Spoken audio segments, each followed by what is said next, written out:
பார்க்க போறது உடம்புக்கு எதிர்ப்பு சக்தி தரக்கூடிய கஷாயம் தான் செஞ்சு காட்ட போறேன். இந்த டைம்ல உங்களுக்கு கண்டிப்பா ரொம்ப ஹெல்ப்ஃபுல்லா இருக்கும். எங்க வீட்டுல நான் எல்லாருக்கும் எப்படி செஞ்சு கொடுப்பணும் அதே மாதிரிதான் இன்னைக்கு உங்களுக்கும் செஞ்சு காட்ட போறேன். ஏன்னா இதுல போடக்கூடிய பொருட்கள் எல்லாமே மருத்துவ குணம் நிறைந்தது. இந்த கஷாயம் வச்சு பார்த்துட்டு எப்படி இருக்குன்னு சொல்லிட்டு மறக்காம கமெண்ட் பாக்ஸ்ல சொல்லுங்க. நம்ம சேனலை யாரெல்லாம் என்ன சப்ஸ்கிரைப் பண்ணல சப்ஸ்கிரைப் பண்ணுங்க. கீழே இருக்கிற பெல் பட்டன்ல மறக்காம ஆள் கொடுங்க. அப்பதான் நான் போற வீடியோ உங்களுக்கு உடனே வரும். வாங்க இப்ப எப்படி செய்யுதுன்னு பார்க்கலாம். உடம்புக்கு எதிர்ப்பு சக்தி தரக்கூடிய கஷாயம் தான் இன்னைக்கு நம்ம பண்ண போறோம். அதுக்கு என்னென்ன பொருட்கள் தேவைன்னு பார்த்தலாம். 3 வெத்தலை, 5 கற்பூரவள்ளி இலை, 1 லெமன், ஒரு பெரிய துண்டு இஞ்சி, கருந்துளசி 1 கைப்பிடி, மிளகு 1 டீஸ்பூன், தேன் தேவையான அளவு, இது ஆப்ஷனல் தாங்க, 1 சிட்டிகை கல்லுப்பு, மஞ்சள் தூள் 1 டீஸ்பூன், 6 லவங்கம், 4 ஏலக்காய், இதுக்கு தேவையான அளவு தண்ணி. இவ்வளவுதாங்க நம்ம கஷாயம் வைக்கிறதுக்கு தேவையான பொருட்கள். இப்ப வாங்க எப்படி செய்யறதுன்னு பார்க்கலாம். இப்ப கஷாயம் வைக்கிறதுக்கு நம்ம ஸ்டார்ட் பண்ணிடலாம். ஸ்டவ் ஆன் பண்ணி ஒரு மண் சட்டி வச்சுட்டேன். மண் சட்டி இருந்தா மண் சட்டியில வைங்க, ரொம்ப நல்லது உடம்புக்கும். இப்போ கஷாயத்துக்கு தேவையான அளவு தண்ணி விட்டுக்கலாம்.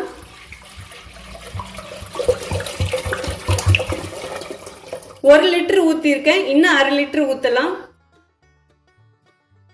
இப்ப டோட்டலா 1.5 லிட்டர் தண்ணி ஊத்திருக்கோம். இந்த தண்ணி நல்லா கொதிக்கட்டும். அதுக்குள்ள நம்ம மிளகு, ஜீரகம், இஞ்சி எல்லாம் இடிச்சு எடுத்துக்கலாம். இப்ப நம்ம நசுக்க வேண்டியதெல்லாம் நசுக்கிக்கலாம். நசுக்கிற ஒரு உரல்ல மிளகு போட்டுக்கலாம், ஏலக்காய், லவங்கமும் போட்டுக்கலாம். விருப்பம் இருந்தா ஜீரகமும் இதோட 1/2 டீஸ்பூன் போட்டு நசுக்கிக்கலாம்.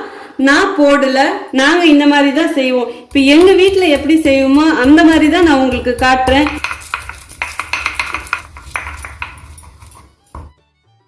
பாருங்க, இந்த மாதிரி கொரகொரப்பா அரைச்சு எடுத்துக்கணும். எடுத்து வச்ச இஞ்சும் இதிலே போட்டுக்கலாம். இஞ்சி பெருசா இருக்கு, உடைச்சு போட்டுக்கிறேன். இப்ப இதையும் தட்டிக்கலாம்.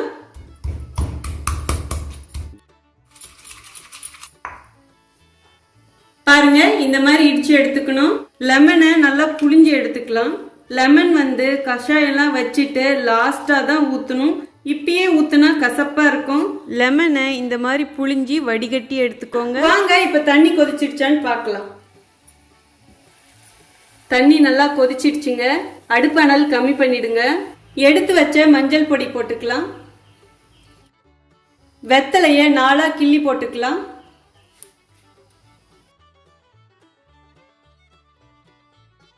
மஞ்சள் பொடி போட்டுட்டு அதுக்கப்புறமா வெத்தலை, இந்த கற்பூரவள்ளிலாம் போடுங்க.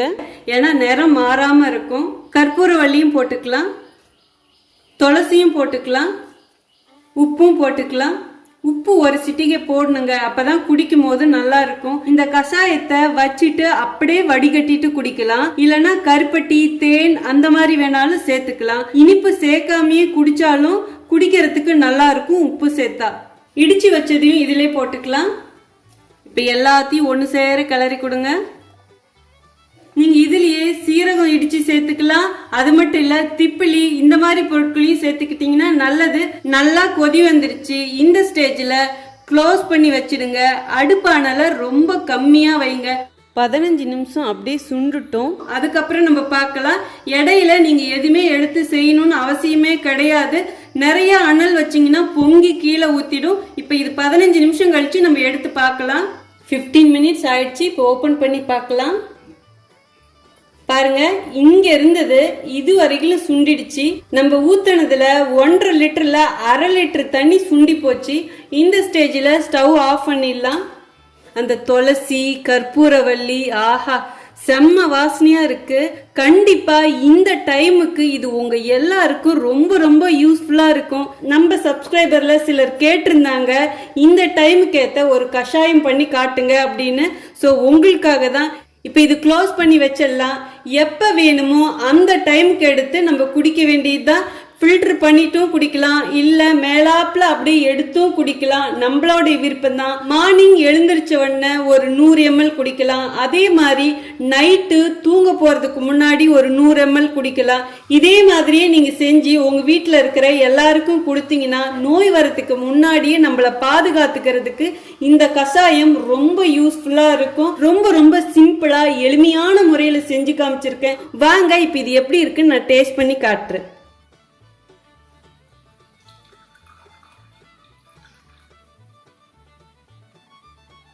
கஷாயம் வடிகட்டி ஊத்தியாச்சு. லெமன் ஜூஸ் இனிமே தான் ஊத்தணும். 1 டீஸ்பூன் லெமன் ஜூஸ் ஊத்தியாச்சு. இனிப்பு சுவை பிடிக்கிறவங்க தேன் போட்டுக்கலாம். எனக்கு இனிப்பு சுவை வேண்டாம், நான் போட்டுக்கல. இப்போ இது மிக்ஸ் பண்ணுங்க. இப்போ எப்படி இருக்குன்னு டேஸ்ட் பார்த்தலாம். இது நான் எப்பயும் குடிக்கிறதா, எனக்கு தெரியும் எப்படி இருக்குன்னு, இருந்தாலும் உங்களுக்காக.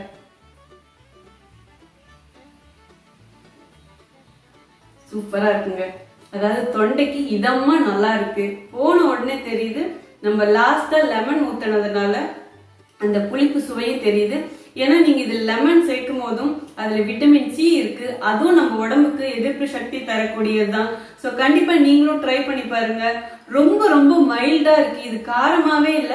நான் சொன்ன அதே அளவுகளோட நீங்களும் ட்ரை பண்ணி பாருங்க. இது சின்னவங்க கூட குடிக்கலாம். ரொம்ப ஈஸியான மெத்தட்ல இந்த கஷாயம் செஞ்சு காமிச்சிருக்கேன். இந்த மாதிரி சூழ்நிலைக்கு கண்டிப்பா உங்க எல்லாத்துக்கும் இந்த ரெசிபி ரொம்ப யூஸ்ஃபுல்லா இருக்கும். நீங்களும் ட்ரை பண்ணி பார்த்துட்டு எப்படி இருக்குன்னு சொல்லிட்டு கமெண்ட் பாக்ஸ்ல சொல்லுங்க. நிஜமா சொல்றேன், இது நான் எப்பயுமே எங்க வீட்டுல செஞ்சு குடிக்கிறது தான். இது ரொம்ப சூப்பரா இருக்கும். சளிக்கு நல்லாவே கேட்கும். எங்க வீட்டுல எங்க ஹஸ்பண்ட் எப்பயுமே இது கேட்பாரு. வருமுன் நோயை காப்போம் அப்படிங்கிறதுக்கு இந்த கஷாயம் ஒரு எடுத்துக்காட்டுன்னே சொல்லலாம். அவ்வளவு சூப்பரா இருக்கும். சோ நீங்களும் ட்ரை பண்ணி பாருங்க. உங்களுக்கும் இந்த ரெசிபி பிடிச்சிருந்தா மறக்காம ஒரு லைக் கொடுங்க. ரொம்ப ரொம்ப பிடிச்சதுன்னா லைக் பண்ணுங்க, ஷேர் பண்ணுங்க, கமெண்ட் பண்ணுங்க. அடுத்த ஒரு நல்ல ரெசிபியோட உங்களை சந்திக்கிறேன். இருங்க போயிடாதீங்க. ஒரே ஒரு விஷயம் உங்ககிட்ட சொல்லணும். உங்களுக்கு என்ன ரெசிபி வேணும்னு சொல்லிட்டு கமெண்ட் பாக்ஸ்ல சொல்லுங்க. அடுத்த ஒரு நல்ல ரெசிபியோட நான் பார்க்கறேன். See you, bye, love you. Friends, இந்த கஷாயத்துக்கு தேவையான சில குறிப்புகளை உங்களோட பகிர்ந்துக்கணும்னு நான் ஆசைப்படுறேன். அதாவது இதில் காமிச்சிருக்க எல்லா பொருட்களும் எல்லாருக்குமே கிடைக்காது. அந்த சமயத்தில் எப்படி வைக்கலாம் இருக்கிறத வச்சுங்கிறதான் இப்போ உங்க கூட ஷேர் பண்ணிகிட்ருக்கிறேன். பார்த்தீங்கன்னா இஞ்சி மட்டும் வச்சுமே நீங்கள் கஷாயம் பண்ணலாம். ரொம்ப ரொம்ப நல்லது. இஞ்சி தட்டி போட்டு தண்ணியில் போட்டு லெமன் இருந்தால் லெமன் அதில் சேர்த்துக்கோங்க லாஸ்ட்டாக, இல்லைன்னா பரவாயில்ல. ஸோ உங்ககிட்ட பட்டை, லவங்கம், அதே மாதிரி மிளகு, ஜீரகம் இதெல்லாம் இருக்கும். இதெல்லாம் இருந்தாலும் இப்போ நான் சொன்ன மாதிரியே போட்டுக்கோங்க. கற்பூரவள்ளி, துளசி, வெத்தலை, இது 3ல் ஏதாவது ஒன்று கிடைச்சாலும் நீங்கள் யூஸ் பண்ணிக்கோங்க. இல்லை 3மே இல்லைனாலும் பரவாயில்ல. மீதி இருக்கிற பொருளை வச்சு இதே மாதிரியே கஷாயம் பண்ணுங்கள். ஏன்னா இப்போ இருக்கிற சூழ்நிலைக்கு உங்களால் வெளியே எங்கேயும் போய் வாங்க முடியுமா என்னன்னு தெரியாது. ஸோ இருக்கிறத வச்சு கண்டிப்பாக இந்த கஷாயம் ட்ரை பண்ணி பாருங்கள். அவ்வளோ சூப்பராக கேட்கும். நான் இதை வீட்டில் எப்பயுமே பண்ணி பார்த்துருக்கேன். ரொம்ப சூப்பராக கேட்டிருக்கு. அதனால தான் இந்த ரெசிப்பியை உங்கள் கூட ஷேர் பண்ணியிருக்கேன். ஸோ கண்டிப்பாக இந்த ரெசிபி உங்களுக்கும் யூஸ்ஃபுல்லாக இருக்கும். அடுத்த ஒரு நல்ல சூப்பரான ஸ்பெஷல் ரெசிபியோடு உங்களை சந்திக்கிறேன். உங்களுக்கு ஏதாவது இந்த கஷாயத்தில் டவுட் இருந்தால் எனக்கு கேளுங்க, நான் சொல்கிறேன். See you, bye bye, love you all.